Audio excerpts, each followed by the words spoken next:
I'm S.A. Bradley, and welcome to Hellbent for Horror, a podcast devoted to all things related to horror, where I remind you that you used to love horror movies, and you secretly still do.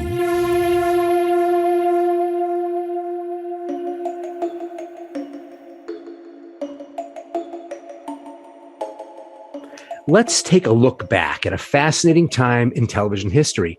Long before there were streaming services, before there were infomercials, and even before basic cable dominated the landscape, there was a time when there were only 3 major networks, believe it or not. They licensed their primetime shows to local independent stations across the country. And those local stations, basically family-run businesses with limited budgets, they had to scramble to create their own local programming for the rest of the day. They needed to fill dead air. So they found cheap licensing of old horror films, and they got the use of a charismatic host, and this created a national phenomenon. This gave birth to creature features and horror hosts and the monster kid community. Now, in the San Francisco Bay, creature features ran from 1971 to 1984, and it was so popular, it beat out primetime shows in the ratings during its run. That's right, this show ran during primetime. A lot of that popularity stemmed from 2 highly charismatic and unconventional horror hosts, Bob Wilkins, who was the original host, and my guest today, the legendary John Stanley, who took the reins from 1979 until the show's cancellation in 1984. And cancellation is an interesting word here because decades after this so-called cancellation, the legacy of creature features just continues to grow. Not only was John a horror host, but he also had a 33-year career as the entertainment writer for the San Francisco Chronicle. He wrote fiction novels like World War III and horror movies like Nightmare in Blood. He's also the author of the Creature Features Movie Guide, including, I believe, 6 multiple editions of it, including things like Strikes Again, which is the one that I got first. The book and companion documentary, I Was a TV Horror Host. He also wrote The Gang That Shot Up Hollywood and Bogart 48. And his new book, The Career That Dripped with Horror, is full of one-on-one interviews with giants of the genre, but it also chronicles the revival and continued popularity, the cult of creature features. And you can find that book on stanleybooks.net. And we'll talk more about that in a bit. But first, let's talk to John. John Stanley, thank you so much for being on the show. Well, Scott, thanks for inviting me, and thanks for having so much enthusiasm to discuss the history of creature features. It is rather fascinating. In fact, I think it's amazing how after the show had been off the air for almost 2 decades, Bob Wilkins and I came back. We began appearing together at various venues in the Bay Area, and the old fans, when they found out about this, started to attend. And suddenly, we'd walk into the Parkway Theater in Oakland, for example, for the first time. Will the Thrill Viero and his wonderful wife, Monica, would be up on the stage, and they would start, interviewing us, talking about the history of creature features. And it just became something that actually continued from 1999, because we started in Sacramento, until Bob died in 2009, but it didn't stop. The small group that had surrounded us continued to surround me, and they started putting on what were called creature cons in the Bay Area, yes, similar to the Wonder Cons that were held at Moscone Center in San Francisco, and which Bob Wilkins and I attended every year. Yes, I got to meet you there and Bob before Bob left, and it was really amazing. And you're talking about this small cadre of people who ended up following you. What's intriguing is that this is like what I consider true fandom. So the people that I tend to vacillate towards are people who they can't just be bystanders. They love something so much that they're compelled to start creating themselves. And knowing some of the group of people who came out of the love of creature features, you have an entire new generation of horror fans that are horror hosts. You also have people who are working graphic design. They're doing things on video. So the legacy isn't just a moment of nostalgia. It is actually something that is creating and continuing to bring things new personalities. Mr. Lobo, Eric Lobo, it was Bob Wilkins who said to him one day, at one of the shows in Sacramento. Well, if you want to be a horror host, you should go ahead and try to be one. And Eric did. In fact, his wonderful wife, Dixie Delamorto, they are married. She did the cover for my new book, The Career That Dripped with Horror. And she did some wonderful sketches for the gang that shot up Hollywood as well. But there were others too. There's a new horror host, Bloodraw. Yep, Lord Bloodraw. Lord yes. Bloodraw.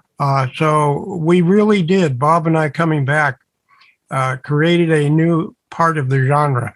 Yeah, so I definitely want to get back to talking about those folks, but let's talk a little bit about some of your past, because I think this always informs where we end up going, our childhoods. So I always ask people who come on my show what their first kiss with horror was. So what was the one thing that got you down this path of destruction that once you saw something, you were just so excited by it that you continued to move forward? When I was 11 years old, I saw a film called The Thing from Another World, summer of 1951. And I saw this film in Bakersfield. I was staying for the summer with my aunt and uncle there. After seeing that film, I was afraid to walk down the hallway at night because I was afraid I was going to see, well, James Arness, because he portrayed the Thing, standing in the darkness, waiting for me. And 1 year later, there was a second film about Gort the robot. Yes. You remember that? Yep. Yes. Gort the robot. Nicto. Pardon? Klaatu Brakta Oh, Nicto. yes. Day the Earth Stood Still. Another the great Day one. the Earth Stood Still with its wonderful music. Yeah, those are amazing films. Those are also the movies that I was indoctrinated with early on because I was a scaredy cat. I was afraid of everything. And so my father had basically court-appointed horror movies I could watch that he thought I would survive. The Thing scared me to death. And the music. Dmitri Tiomkin's music. It's a classic. It really is. Yeah. It has the theremin involved. Yes. And it creates the weirdest music. Absolutely. And music is such a huge part to especially genre films. Yeah. They allow that expression to come through. So your love of horror and science fiction, it goes way back. You're talking about 11 years old. Yeah. And you also were a big fan of magazines like Tales from the Crypt, Vault of Horror, and Planet Stories too, right? The EC comics. William Gaines' EC comics were just incredible. The war comics written by Harvey Kurtzman, who eventually created Mad comic book. And Mad would eventually become one of the most successful comic books, later a magazine, in the history of comic books. Yeah, it also was one of the first pop culture versions of social satire that we were given. Yeah. And it was given to children. I read it when I was a child and I found out what satire was. And so I had a great time with that. So did your mom and your dad encourage your love of movies, or was it a friend? Who was your corruptor? I think we all need a good corruptor. It was my father. My father loved going to the movies, and at least once, sometimes twice a week, usually on weekends, because Mom didn't want me to go anywhere on a school night. We would go to the movies. And I still remember on one Sunday, we saw Sands of Iwo Jima with John Wayne at the Uptown Theater in Napa. And the next night at the Fox Theater in Napa, we saw 12 O'Clock High with Gregory Peck.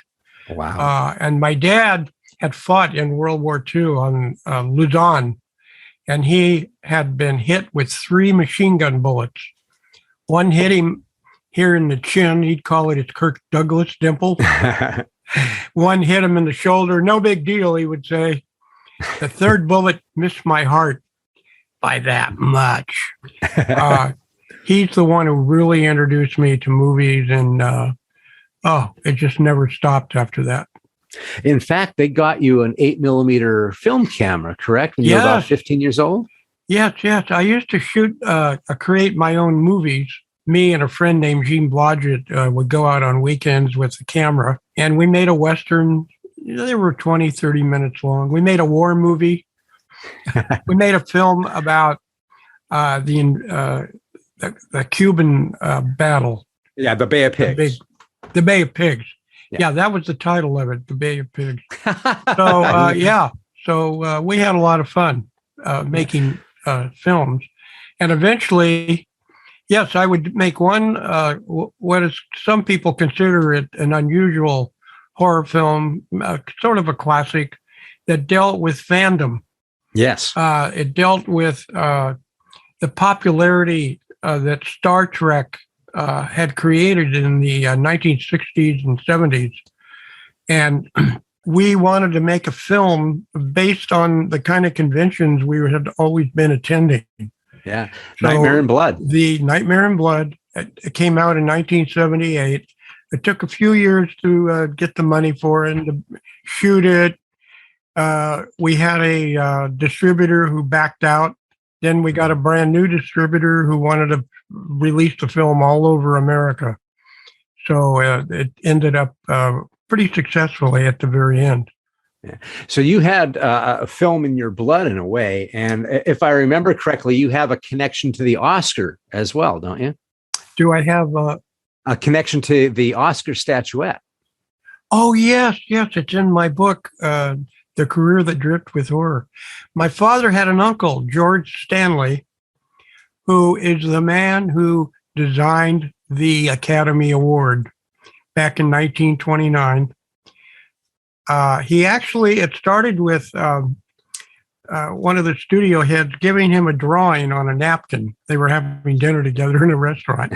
So he drew this thing, a rough sketch on a napkin, and George Stanley went back and created the Oscar. That's fantastic. And you talked about your movie. I do want to get back to that because there's some really fascinating stuff about that, which dovetails into where your career ends up going. I mean, early on, I think 1961, you're doing the Pinky, the pink pages inside the San Francisco Hall. Well, the Chronicle had a Sunday section called a Sunday Date Book, and it was printed on pink paper. The publisher had decided if we put it on a new color, different color, you can immediately find it and pull it out. Yep, it was a wise idea. And you don't have to go looking for it. And even today, it's still the pink section. Yeah, and I still make the cipher that's on one of the last pages in the back. I'll take a quotation by an actor or actress, somebody historic in the world of movies and television, and code the quotation. I did not realize you were still doing that. So that's amazing. And my name is on it. You give me a byline of all things. Well, you've had a bunch of bylines over the years, and you were interviewing people all the way back to 61. I think you also had a major genre cred because you interviewed Robert Bloch for Castle of Frankenstein magazine, which is one of those revered magazines that people talk about. And the publisher of that magazine, Calvin Beck. Calvin Beck, okay. Calvin T. Beck. Calvin T. Beck. Frankenstein. He felt that Robert Bloch's writing had begun to fail, that he was losing it. So he wanted me to ask these questions of Robert Bloch, whom I had not met before. And they were kind of demeaning, putting him down, putting down his talent a little bit. Nevertheless, we sat down at his home in Hollywood Hills, and by golly, he answered all the questions I asked. He disagreed with Beck. He felt that he was still producing a good material, but it began a friendship. Here's what's important. It began a friendship with Robert Bloch, and I would occasionally see him. One time he took me to a science fiction book annual show that was at near the airport in LA. And then another time I had some time to kill, so I went to his home one morning, and I had purchased some bound pulp magazines at a store in San Francisco, and I had all of the Fantastic Adventure magazines that contained his series of stories about a racetrack tout named Lefty Feep. Yes. And I went to his house and I said, I would like to reprint your Lefty Feep stories, put them into one volume. Well, actually, we were going to do 3 volumes because there were I think there were enough stories for 3 books, and he said, I'll write a new story every here and there. And we did the first book, but then I got busy publishing other books. Robert Mitchum's brother, John Mitchum, he came forward with a book, and he asked me if I would like to print it, and I did. And I wanted to make sure it was full of photographs of all of the people that the Mitchum family had known, family pictures and pictures from their films, because John had been a minor secondary actor. He usually had small roles, and sometimes in a TV show, or he's actually Dirty Harry's partner, I think, in the first 3 films, and then he gets killed. He gets killed. Yeah, I think it's in the 3rd film. So anyway, we only did one Robert Bloch book, which I'm kind of sorry about, but at least we got that book out. It's still available. You can still get a copy. And yeah, and my co-writer, Ken Davis, who also co-produced Nightmare in Blood with me, he did the sketches for the Robert Bloch book.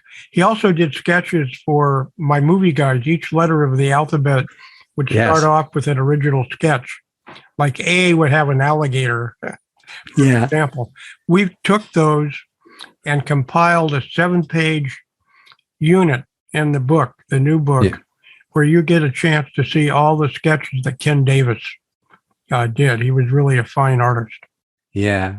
So really interesting to me that you were able to meet Robert Bloch about 10 years into your Chronicle gig. So I think about that because these days, now pop culture and high culture, the line between them is kind of blurred quite a bit. It's not nearly as looked down the nose upon to spend a lot of time doing genre stuff.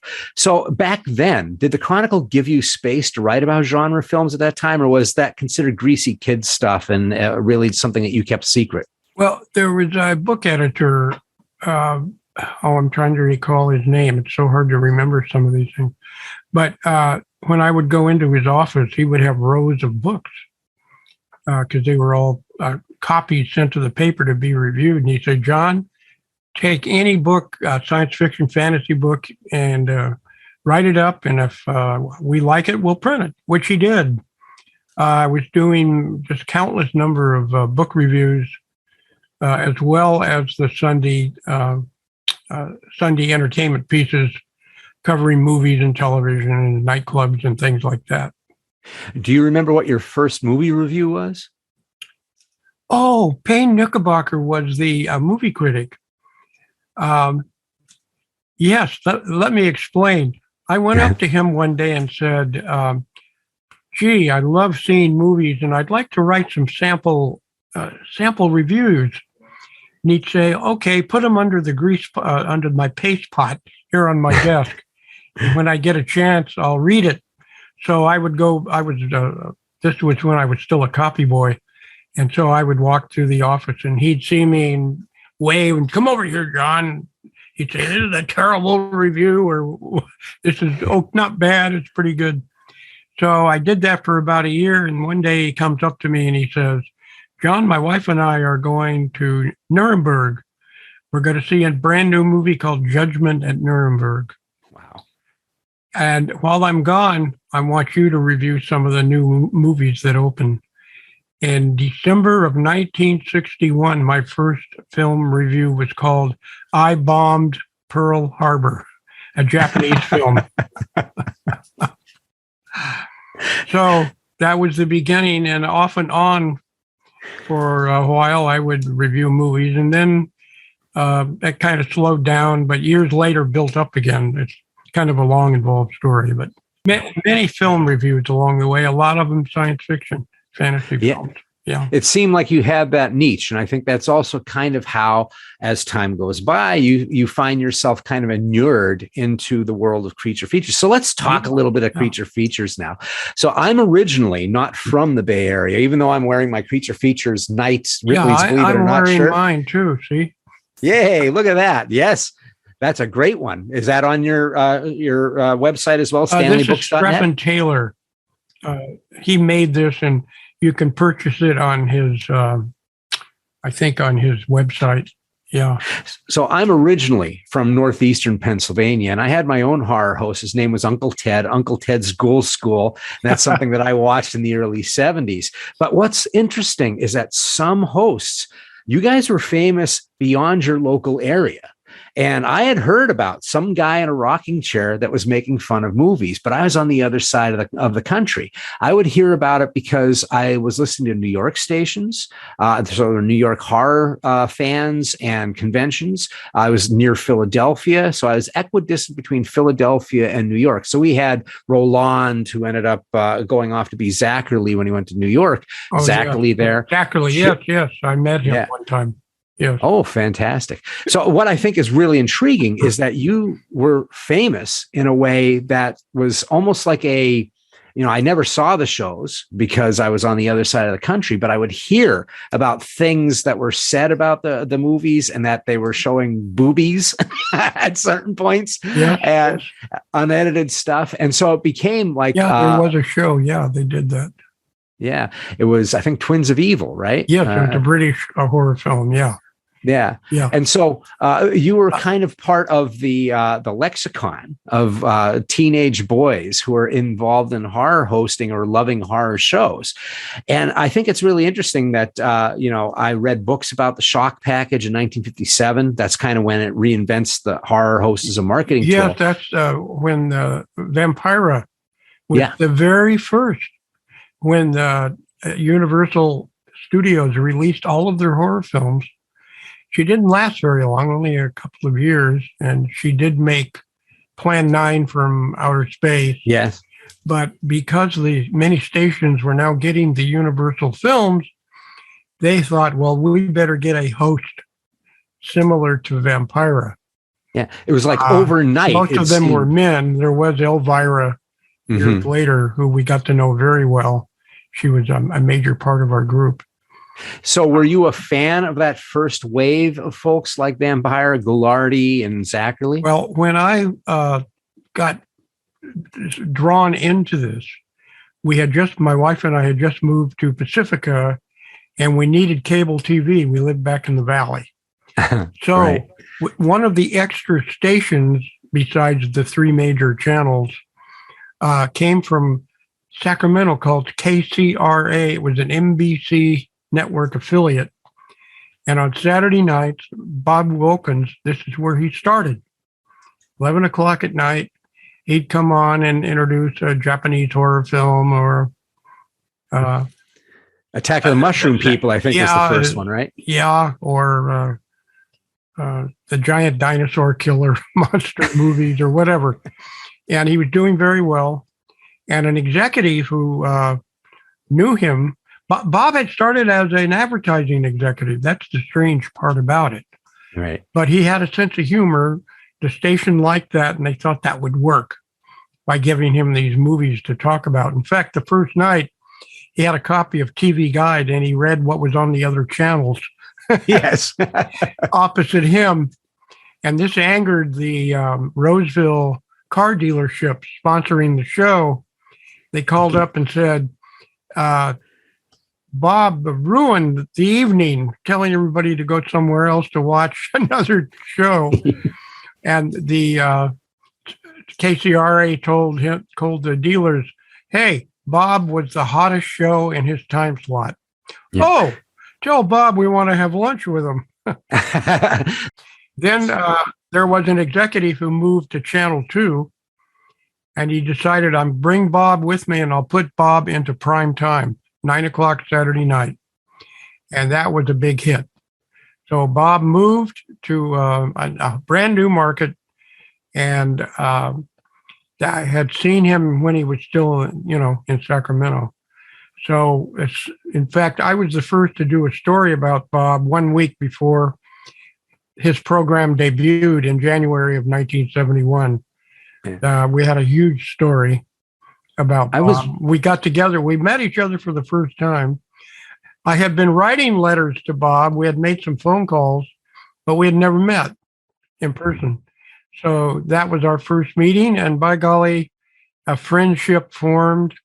Bob would have me on his show occasionally to promote my new book or whatever. And we just had a friendship that really was strongly established.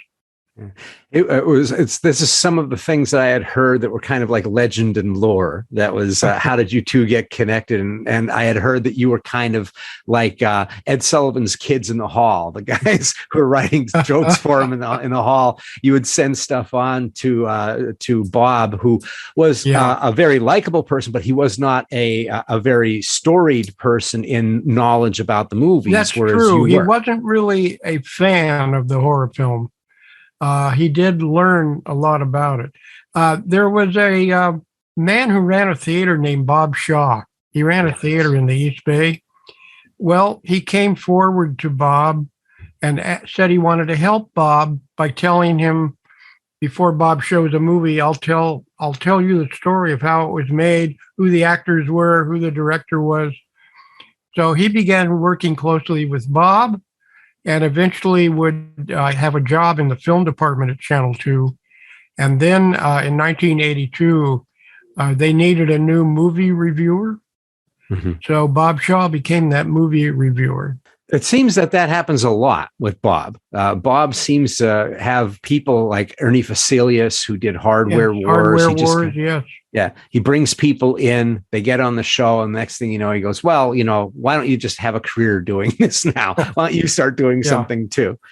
Yeah. I think that's really intriguing about him. And, it's funny because I knew that you got together with him by slowly but surely getting on the show. Mm-hmm. And this is stuff that I had read about early days of the internet, when they had a bulletin board, where I learned most of this and where I became obsessed with what was going on in the Bay Area, was because I kept reading about this stuff that was listed horror hosts by region, and kept coming to Creature Features. And it was the horror hosts themselves that turned people on their ear. I was hearing things like, college students weren't going out on Saturday nights so that they could watch Creature Features. Staying home. There was no recorder yet, no VCR.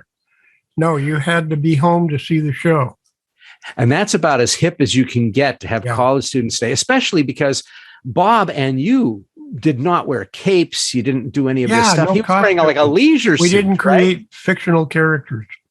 Yeah, no. You came as yourselves, and that was the perfect timing for it in the early 70s into the 80s, where it was almost like a response to that. It's like, we love Vincent Price and all of that, but there's also a satire to this whole thing, a tongue-in-cheek that tends to work. And I think that really worked with you folks. So you also have where you make this movie. We'll get back to your movie, Nightmare in Blood, because it dovetails into Creature Features as well. I believe Bob was in the film, yes. And we used his set, his Creature Feature set. We created we created a horror guy like Bob, who just dressed in regular clothing and so on. Yeah, and you had a Frederick Wiseman kind of character, the guy who did Seduction of the Innocent, right? He was also, was it Frederick Wiseman? Yes. Worthman. Frederick Wortham. Wortham. Frederick Seduction Wortham, of the Innocent was his book, which helped to destroy the comic book empire of the early 50s, because he claimed comic books were causing juvenile delinquency in America. And, well, if you believe that, then comic industry was crashing. And it finally decided, rather than let outsiders come in and crash us, let's create our own comic book code. Mm-hmm. In 1954, I believe it was. That's when Bill Gaines decided to turn Mad Comics into Mad Magazine. Magazines had a different form of distribution. Actually, the comic books were not being put up on the stands anymore because of the controversy over Frederick Wortham's book. I have some of the bound volumes of Vault of Horror and things like that. Yes, I have a complete set of bound volumes, yes. Yeah, and there is some rugged stuff. I had a collection of comic books, but I sold those back in 2008 for $50,000. Wow! The entire collection. Oh my goodness! So I know that it took a long time for you to do Nightmare in Blood. I think it was like 5 years. Did it take Yes, it 5 was. years Yes, from beginning to yes. end? Yeah. And some of the really interesting things that are in there is that I believe it is one of the first films that really talks about fandom. And it talks about some of the cynicism that there is around the stars of that kind of thing. I love the wolf in sheep's clothing, where you have a vampire who's actually a vampire. Oh, yeah. Even though Yeah. you see, you presage Fright Night by a good decade. But you also had, I think, Fred Decker. Was he in that? He was the fan He was leader? just in one scene. He put on a Planet of the Apes costume. He was just a teenager. And we did a crowd sequence outside the theater. Malachi, the vampire actor, is arriving in a hearse because he's inside a coffin, and they're going to carry the coffin into the lobby, open the coffin, and that's when the audience will meet Malachi, the vampire actor. So, So he ends up going to do the Night of the Creeps and Monster Squad. So once again, your influence is everywhere. There's also a character based on a real life comic book store owner, Gary Arlington. Gary was, I think, the first person to open a comic book store. Nothing but comics in the Mission District on 23rd. Huh. Yeah. Yet another innovation. So of the Bay we had Area. a character in the film dressed in a robe who took on a kind of religious significance, and he would speak in a kind of like a preacher might speak. And we wanted that to be, we wanted that sort of as a symbol of how important Gary Arlington was to establish comic book stores, which developed all over the country after he started his own. Another innovation I didn't know about from the Bay Area. It's just absolutely crazy how much stuff has happened here. Kerwin Matthews, who had starred in some Ray Harryhausen special effect adventure movies, science fiction movies, fantasies mainly, with stop motion animation, was Kerwin Matthews, who had retired from making films and was working in I don't remember what kind of store. And someone told us that. So we went into the store and asked him if he would like to do a cameo role in Nightmare in Blood. And we filmed a sequence right next to the Golden Gate Bridge toll plaza. Oh, yes. Yeah. Yeah, there used to be military installments along there, guns and so on. We built a guillotine, and we filmed a sequence where Kerwin Matthews is fighting Malachi, the vampire, because he's got to cut the head off of this beautiful young woman. So Kerwin Matthews is fighting, dressed as a swordsman, and he's fighting to save the life of this beautiful young woman who's trapped on a guillotine. Yeah, so that was another unusual moment. So 1979, Bob Wilkins decides he's going to move on, retire from the show, and he announces that he would give you the golden graces of being able to do that. Well, I got a phone call from Judith Morton Jennings, who was the a publicist for Channel 2. She was also a close friend. I had been working with her off and on over the years. Channel 2 would run special movies made just for independent TV stations, and I would do stories about them. So we became good friends, and she would bring all these famous actors to town, and we would do interviews. Anyway, she called me on Christmas Eve, 1978, to tell me that Bob was going to retire, and I had been picked as his replacement. How'd that feel? Because Bob, just shortly before that, Bob and I had talked about it. I was going to do a story about Bob leaving, and he says, John, you should take my place. And I had no dream of that at all. I just shrugged my shoulders and said, are you sure I'm the one who could replace you? Well, I had dinner with some executives, and I did a test run. I guess they liked the test run because she said at the Christmas party, I overheard two executives talking, and they had picked you to replace Bob. So it's really interesting because Bob had a very unique persona himself, which was very atypical of any of the horror hosts that were there. Yeah. And then comes you, who have a completely different persona than him. You were the movie expert. You were the interviewer. I knew about films, and I'd seen most of these films, not all of them, but I got a 16 millimeter projector at home. So I would take the movies that were coming up and see them again at home, or see them for the first time, so I would know what the hell I'm talking about when I project the film. Also, I wanted to do interviews with some of the stars of Hollywood. I wanted to, because Bob had done that. He had been invited to many previews and so on. So, for example, I was friendly with the Walt Disney promotion people in San Francisco. So they would bring the star of the next Walt Disney show movie to town on Friday and bring them over to the station on Saturday morning, because they knew that's when I taped my next show. And then the film would be opening the following week. So I got some wonderful movies made by Walt Disney, among so many others. Leonard Nimoy came to San Francisco to do a one-man show, and about Vincent van Gogh and Theo van Gogh, the brother of Vincent. And I devoted the entire program to him. All of my interview segments were devoted to him. Now, in addition to that, I wanted to get out of the studio. I had a good set eventually of like a prison or a jail cell and all kinds of stuff around a dungeon. Yes. And I would try to go out and make what I called a mini movie, MINI. Yep. Like I'd go to the Wax Museum and we would do a horror film in which the wax figure of Jack the Ripper comes to life and begins to pursue a beautiful semi-nude lady down the hallway.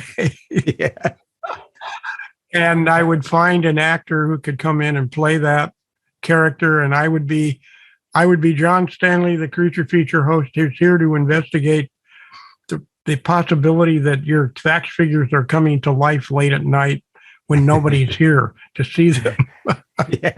I really love the one that you did with the crew of Phantasm. It was very meta, because you go to the Colma Cemetery. That was the first mini movie. We went to a Colma cemetery, and Angus Scrimm, the tall man, and the director of the film were there. Don Coscarelli. And they picked me up in a hearse. The hearse comes up, picks me up. Angus Scrimm throws me into the back, and then we drive through the cemetery as I ask the questions of the director and Angus Scrimm. That was the very first mini movie, and it was very well received. It was so unusual. It was fun because they were doing dual business there. Angus is playing the tall man, but then they're also being interviewed in the back of a hearse, rolling down. And I think they threw you out, right? Yeah, at the end they threw me out. Now, another wonderful moment was when Chuck Norris, his first major movie, Good Guys Wear Black, was going to open.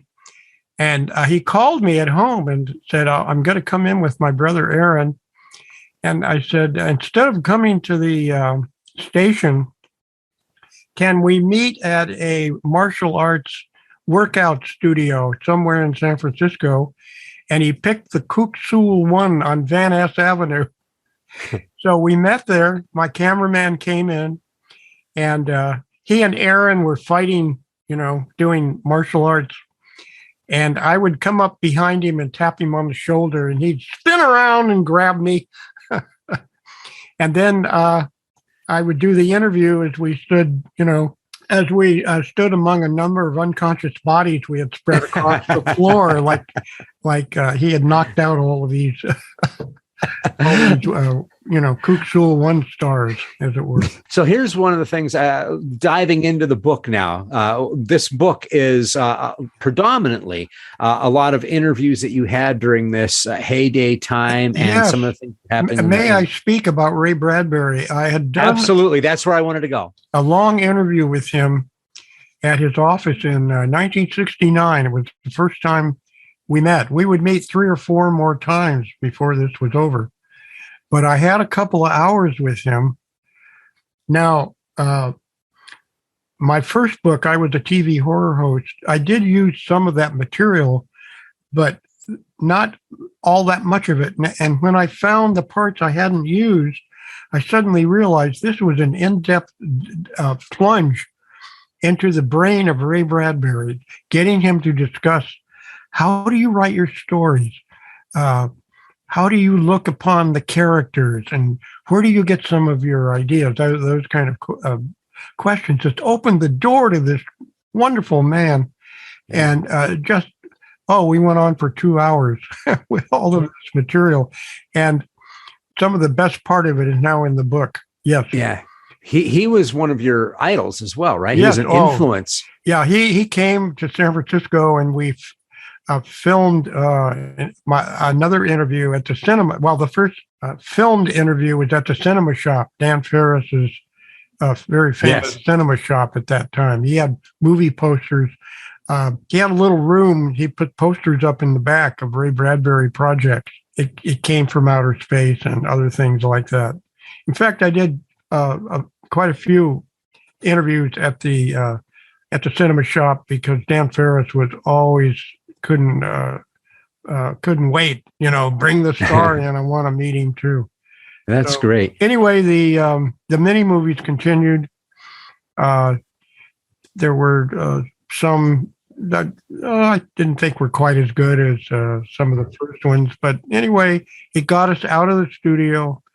We would go to a hospital, or we would go to the zoo. I got locked in a in a cage at the zoo.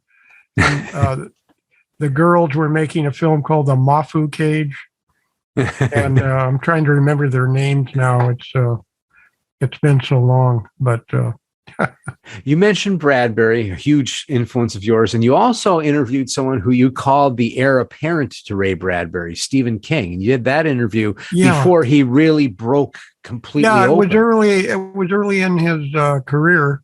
He was just sort of getting started as a writer. And I discovered I had a small digest-sized science fiction magazine. Mm-hmm. And in that magazine was a story by Stephen King. So I had brought that magazine with me, hoping he might sign it, And he told me, John, this is the very first story that I ever sold to a magazine. So he signed it, and you see the signed page in the book, in the interview with Stephen King. Yeah. You've had a couple really, really early interviews with people before their star really caught, like mentioning Leonard Nimoy, who had a Broadway. He was more of a theater actor before he gets hit with Spock. But I gotta tell you, in 1966, in the summer, I went to Desilu Studios to cover this new show called Star Trek. It hadn't come on yet. It was scheduled for September. Here it is, June. So I meet Leonard Nimoy, and he sits down with me and he says, John, I'm very worried. I'm very concerned about the way I look with my ears and all the other little features to make me look different from a human being. And I'm afraid the fans out there are going to laugh their heads off at me. I'm making a fool of myself. That's what I'm worried about. Well, we all know he didn't have to worry. It was all going to work all right. And I got to meet Roddenberry, Gene Roddenberry. Yes. Yes. I was going to end up interviewing him like 3 different times that very day. Then later, when the show was canceled and then renewed by NBC after the second season, Yeah. I had a wonderful meeting with him. In fact, I said, hey, if I wrote some Star Trek ideas, would you look at them or read them? He says, yeah, sure. So I did. Me and Ken Davis started turning out some Star Trek story outlines. And by golly, Roddenberry called me one day and says, we really like a certain story, and you'll get $600 for it. Okay, great, And then he would call me back again and said, well, the story outline was the Enterprise lands on a planet where good is evil and evil is good.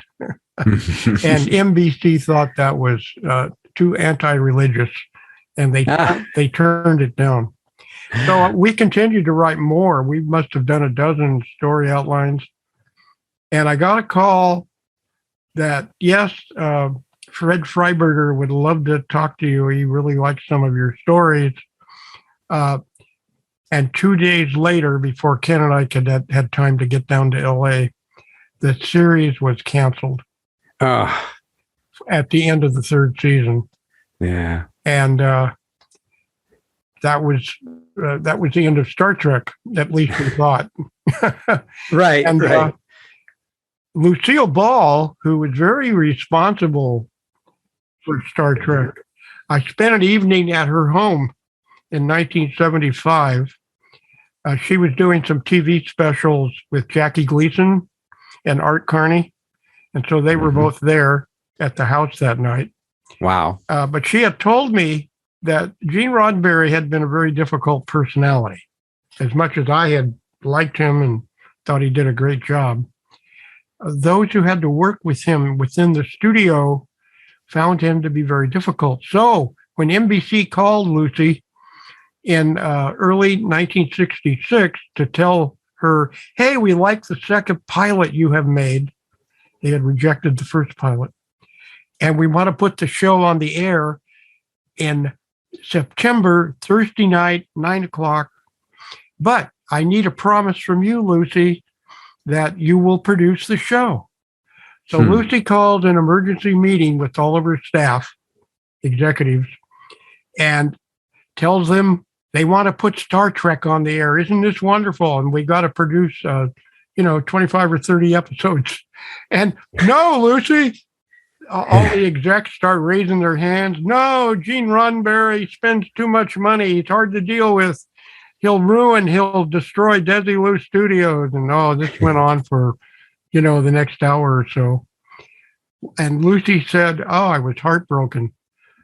And then she said, I remembered a piece of my own history where I came to work one day to RKO Studios, which was now Desilu, or that's what Desilu became after they bought it, after she and Desi bought the studio. Wow. I came to RKO and they told me my contract is almost up, but it will not be renewed and I will not be making any more movies at RKO. And I thought my career was over. I broke down crying. So I'm sitting there listening to all of this negativity. And she said, I finally realized I don't have the heart to tell those people they're fired. William Shatner, Nimoy, and all the others. I just don't have the heart to do it. So she says, I reached for the telephone. I called NBC and I said, you got a deal and we'll produce the shows. Wow. Lucille Ball. Yeah, rock and roll. That's she was something else. Yep. So you have all these incipient moments that you're actually involved in. I think you also interviewed Ridley Scott when Alien had not yet broke. It was about to go out into the world, right? Yes. I had met the producer of the film. He was showing The Duelist in San Francisco, a British film that Ridley had directed. And he said, John, they are making a movie in England that's going to break all the records of science fiction. It's got to knock the fans out of their seats. It's called Alien, and it'll be here next summer. So sure enough, here comes Ridley the next summer, and we're able to do an interview the week before the film is scheduled to open. I had seen it, though, at a screening. So And it turned out to be one of the greatest hits of science fiction ever. It completely changes science along fiction. with Star Wars and so on. Yes.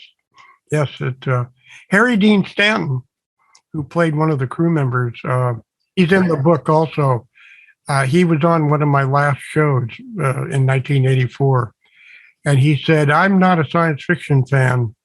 I never went to science fiction movies and all of this, But I'm so glad I made Alien because Ridley Scott is the one who came forward and really made it a classic film. Yeah, it is an amazing film, and I love that you got to meet him at that time. Did you get to interview Kaufman or anybody when Invasion of the Body Snatchers, the remake, was done in '78? No, I did not get to cover that. That would have been made just before I started Creature Features.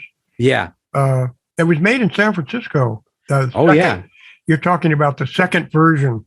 Yeah, 78 version. Yeah, 78 film. Yeah.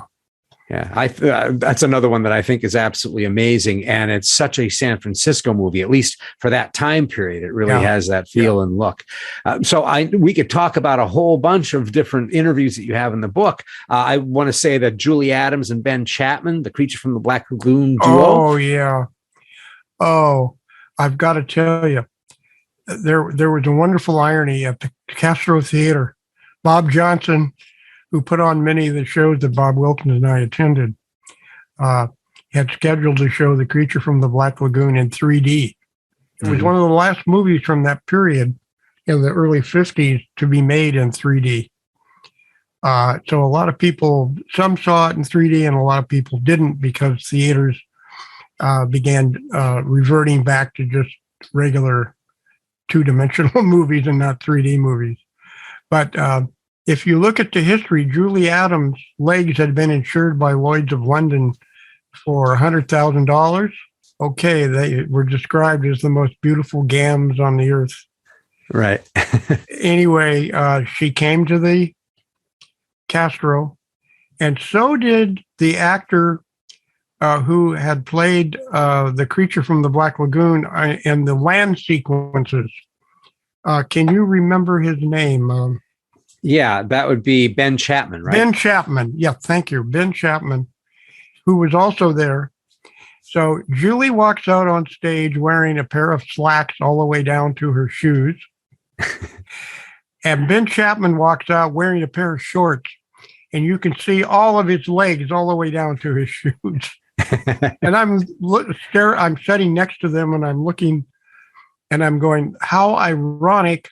She has $100,000 legs and we can't see any of them. But there sits Ben Chapman wearing a pair of shorts. But she was really a sweet, wonderful lady. I really adored her. There are some really, really strong and fun and poignant and really funny interviews that are inside of the book, the career that dripped with horror. And there's also an entire piece about the resurrection of Creature Features, how a few fans come together around 2000, 1999, 2000, and it becomes a whole renaissance. Can you talk to that very quickly? Yes. This was all started by Will Viero and his wife, Monica, at the Parkway Theater in Oakland, an old movie screening place that somehow had been kept alive. He put on special shows there, usually horror, science fiction movies, sometimes crime films. He loved to write books about film noir or crime noir. Yeah. He would put on shows every year at the Parkway. We even went to Napa a couple of times for some shows there. And that's when the fans discovered, hey, Bob's out there again. Stanley's out there again. And they started showing up. And every year we would go to the WonderCon in downtown San Francisco, Moscone Center. Elvira came one time. I had interviewed Elvira at her home in LA back in the 80s. But she remained a close friend over the years. In fact, Joe Bob Briggs, remember the drive-in movie critic? I remember Joe. I've just seen him, yes. He invited Elvira, Goulardi, We all gathered at a museum in Hollywood where we taped some shows with Joe Bob Briggs. Each one of us did a show with Joe Bob Briggs. So, met Ernie Anderson, really wonderful guy. Used to do the voice on Love Boat. Was he not? Ernie Anderson was Goulardi in Cleveland, right? I think so. I think. Stay sick, kids. Yeah. Love Boat. He would go, Love Boat. He was a funny guy. It was really a nice afternoon there. So it's amazing to be part of such a large cultural phenomenon. And the horror host was certainly a thing of its time when there was no 24-hour news cycle or anything like that. And there was still local origination. But what interests me is that there is an entire new generation, even kind of a second new generation of horror hosts that are doing this when there is no media for them. Like yes. Mr. Lobo, would be one of those. Lord Bloodraw, Miss Misery is another. Miss Misery, yes. I know her very well. I was in a couple of her films that she has made. She's written a lot of books too. Yes, she's really very, very clever and very talented woman. Yeah. So what do you think is the appeal? What do you think it is about the horror host that here we are 40 some years after the fact that people are still kind of enthralled and coming out in droves to see them? Well, besides just the love for movies, and you're seeing rather unusual films, horror films from different generations. In fact, the reason the show was finally canceled, or so I was told, we had a manager, general manager, who did not like current horror films. He thought they were too gory. The films of the 80s, 70s and 80s. Yeah, I heard the legend. That was the reason the show was finally canceled. But the love for movies, and then to have someone playing a character who's out of that world in most cases, wow, that's fun. You know, kind of the guide. The bard. He's guiding us into that world of Godzilla or wherever the hell we're going to go. Yeah. We've just scratched the surface of what's inside of the book, which is the career that dripped with horror. John, thank you so much for being on the show. Can you tell people where they can go to get your book and any of the specialties that there are around that? Yes.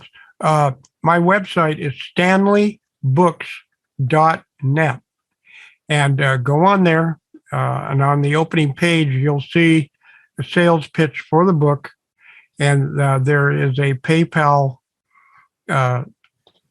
payment method, so you can order the book and request a certain signature or the way you want me to sign the book, and then I can do that. I can return the book to you with signature. You can also order the book on Amazon. It's available there, but the books will not be signed. So, gosh, I've just signed literally hundreds of books in the last few months. And it's stanleybooks.net. And you can get a copy. And it's got nearly 800 photographs.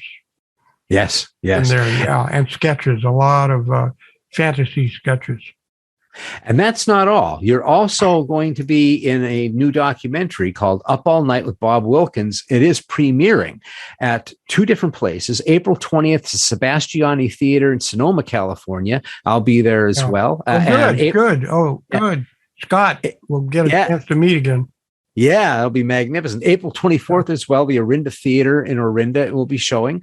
And what can you tell anybody about this that may want to go see this, what it's about? Tom Wersch, who also made Watch Horror Films, Keep America Strong, which was the story of Bob Wilkins and me.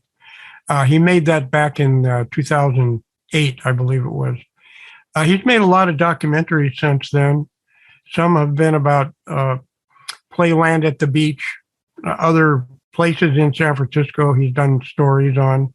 He's done some ghost stories, haunted wine country, Napa Valley, and so on. And I was not interviewed for this particular project documentary, but apparently he has talked to a number of people who were fans of Bob Wilkins and had different things to say about him, different reactions. I'm assuming that's what Up Late with Bob Wilkins will be about. Yes. Yeah, I'm looking forward to seeing it. I haven't seen it yet, and it will not be coming out on DVD, according to Tom. Oh, really? Where he's got to have screenings. He may have other screenings after these two in April, but no, he said there would not be a DVD release. Wow. Okay. Well, that's interesting. And it's also going to be wonderful to be able to not only congregate with people again, but also fans. And I'm sure that it's really going to be wonderful to spend a little bit of time with you and have you meet your fans a little bit more and talk about everything that there is inside of the voluminous amount of books that you have done. And this is my 19th book. Yeah. 19 books. Mm-hmm. Not bad, kid. For better not bad. Or worse. Well, I want to thank you again, John, for being on the show. Well, thanks, Scott. It's been really fun to talk to you. Your questions have really opened up the brain, and these stories are pouring out of my brain. They're all there. Sometimes you forget them, or you know. But I'd be honored to have you on again. If you ever just want to continue to blather on about this stuff, you've got an outlet for it. Well, thanks very much. Not a problem at all. Thank you again. And I also want to just thank everybody out there in podcast land that's listening. I want to thank you for listening to Hellbent for Horror, where I am here to remind you that you used to love horror films and you secretly still do. And just remember to stay hellbent.